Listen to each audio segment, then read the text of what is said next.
The coffee shop meeting should have been my first warning sign. My sister Rachel texted me on a Wednesday afternoon, need to talk, important. Coffee tomorrow at 10? I assumed it was about Mom's upcoming birthday, or maybe she needed help with something reasonable. So I rearranged my morning meetings and showed up at our usual spot downtown.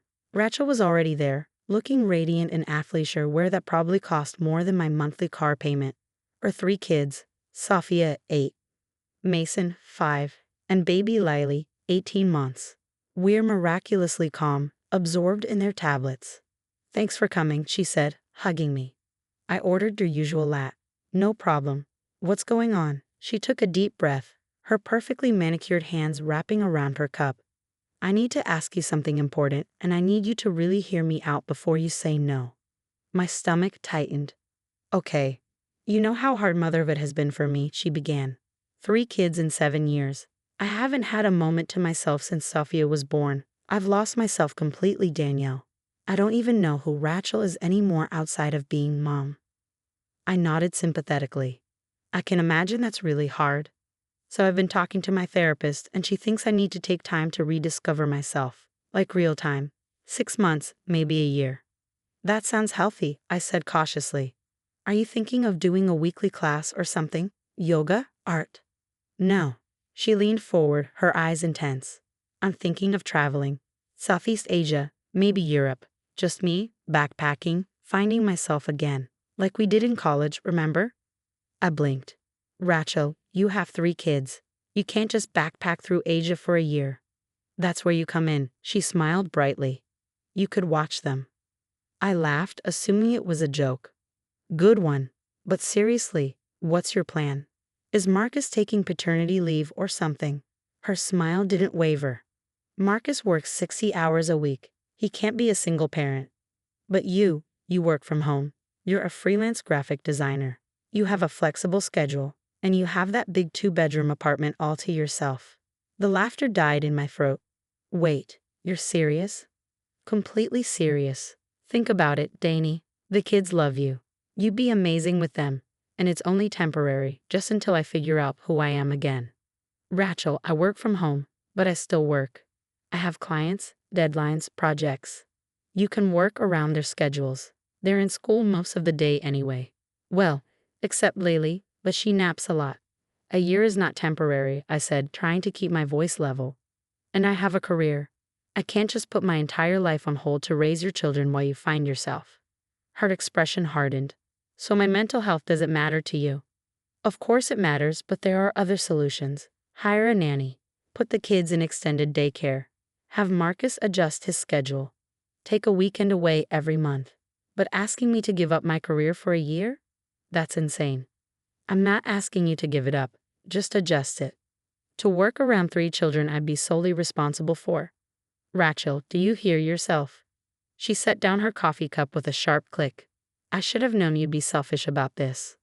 Selfish? I repeated, incredulous. Yes, selfish. I'm drowning, and you're worried about your little art projects. They're not art projects, they're my career. I have a mortgage, bills, clients who depend on me, and I'm your sister who needs you. Her voice had risen enough that other patrons were starting to look. But fine, I guess I'll just have to suffer through my depression alone. I hope you can live with that. She grabbed the kids and stormed out, leaving me sitting there in shock with 2 untouched lats. I thought that was the end of it. I sent her a text later that day. I'm sorry you're struggling, but please understand I can't give up my career. Let's talk about realistic ways I can support you. She didn't respond. 2 days later, my mother called. Danielle, Mary, what is this I hear about you refusing to help your sister? I closed my laptop. Mom, did Rachel tell you what she asked me to do? She said she needs help with the children while she works on her mental health, and you flat out refused to even consider it.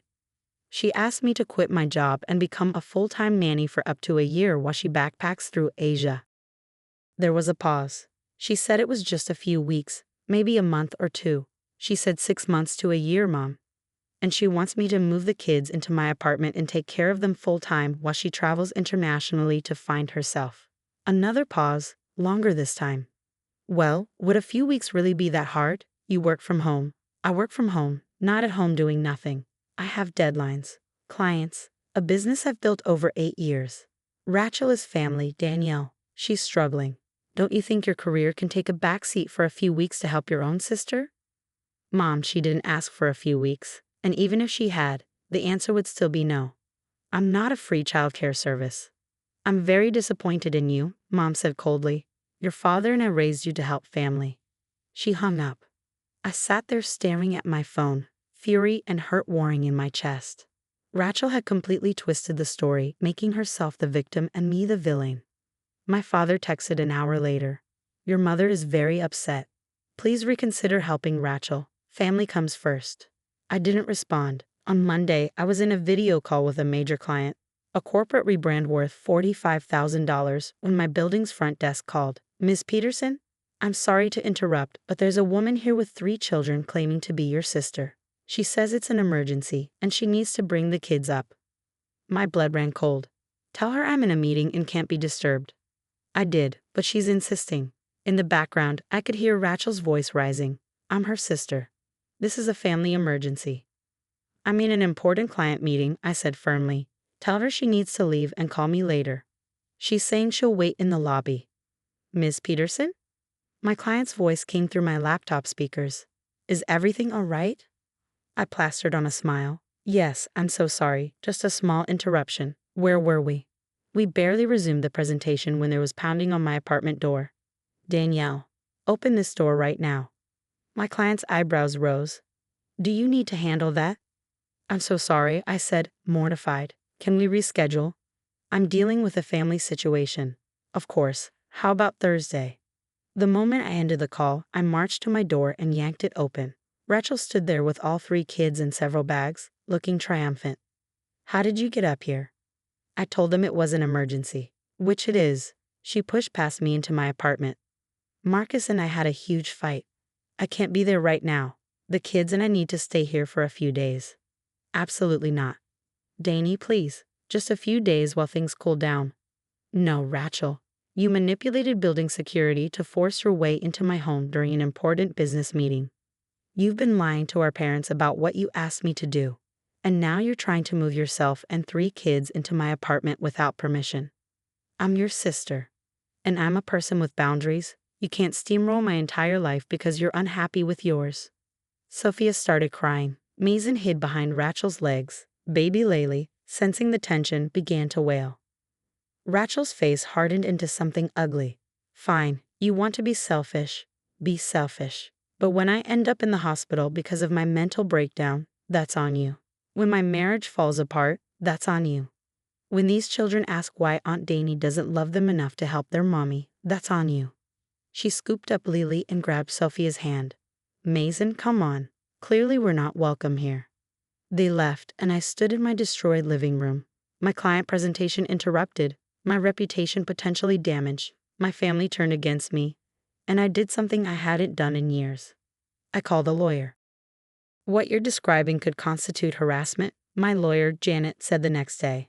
Especially the forced entry into your building and the disruption of your work. The fact that building security has it on camera helps. I don't want to sue my sister, I said miserably. I just want her to stop. Then we send a cease and desist letter. It's formal, it's legal, and it makes it clear that further contact regarding childcare demands or showing up at your home or workplace will result in legal action. My parents will disown me. Your parents don't pay your bills or run your business. You do. And you have the right to protect both. I authorized the letter. It was delivered 2 days later. My phone exploded. Mom, ALAW Willier? You sent your own sister a LGL Fatreet? Dad, this has gone too far, Danielle. Rachel, I can't believe you. You're actually threatening to sue me for asking for help? You're insane. Marcus, Rachel's husband, who I hadn't heard from once during this entire debacle. What the hell is wrong with you? Rachel is having a mental health crisis, and you're making it worse. I turned off my phone and finished my work. The breaking point came 3 days later. I arrived at my parents' house for what I thought was a birthday planning meeting for Mom. Instead, I walked into an intervention. Mom, Dad, Rachel, Marcus, and even Rachel's therapist, a woman I'd never met, sat in a circle in the living room. Sit down, Danielle, Mom said. What is this? This is us trying to help you see how your behavior is affecting this family. the therapist said in a calm, clinical voice. I laughed. Actually laughed. You're staging an intervention for me because I won't quit my job to raise my sister's kids. Because you're showing a severe lack of empathy and family commitment, the therapist corrected. Rachel has shared with me how you've repeatedly refused to help during her mental health crisis, gone so far as to threaten legal action, and shown no concern for your nieces and nephew. Did Rachel also share that she demanded I give up my career for up to a year? That she lied to her parents about what she asked? That she forced her way into my apartment building during a major client presentation? The therapist glanced at Rachel, who suddenly looked very interested in her hands. Rachel, the therapist said slowly, you told me she refused to watch the children for a few weeks during a difficult period. It evolved, Rachel muttered. Evolved into what, exactly? Silence. I looked at my parents. Did she tell you she wants to backpack through Asia for a year? That she wants me to move her kids into my apartment and become their full-time caregiver while she finds herself? Mom's face had gone pale. Rachel? My therapist said I need to prioritize my mental health. I said, the therapist interrupted, her voice sharp now, that you need to find balance and implement self-care practices. I suggested weekly therapy, possible medication, and asking family for help with occasional babysitting. I never, ever suggested abandoning your children for a year. I'm not abandoning them. I'm leaving them with family. Without that family member's consent, I said. After lying about what you were asking for. After manipulating our parents. After forcing your way into my home and disrupting my business. The therapist stood up. Mrs. Morrison, I think we need to have a private session to discuss some things. Mr. and Mrs. Peterson, I apologize. I was given a very different version of events. She looked at me. Miss Peterson, I'm sorry you were put through this. She left, Rachel scrambling after her. Marcus sat frozen, his face red. I didn't know she'd asked you for a year. She told me it was a month, maybe 6 weeks.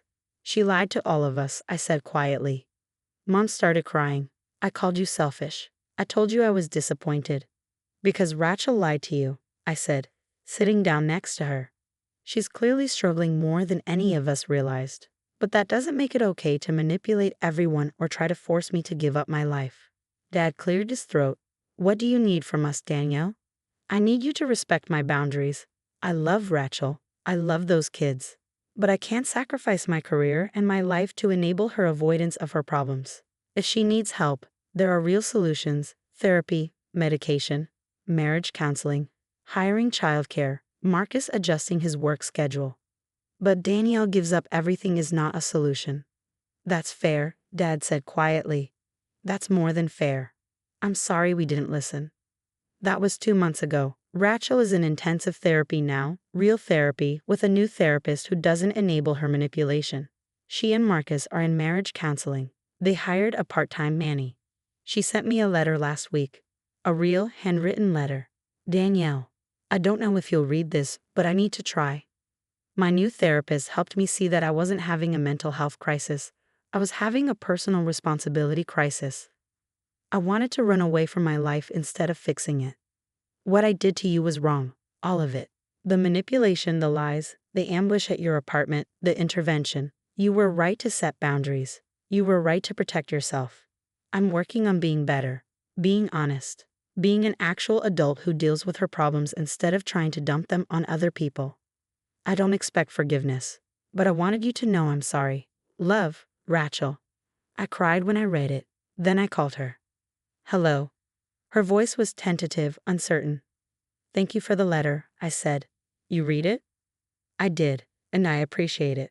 Really. There was a long pause. I was so horrible to you.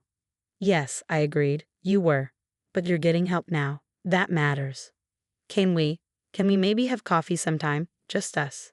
No kids, no agenda, just sisters. I smiled. I'd like that. And Danny?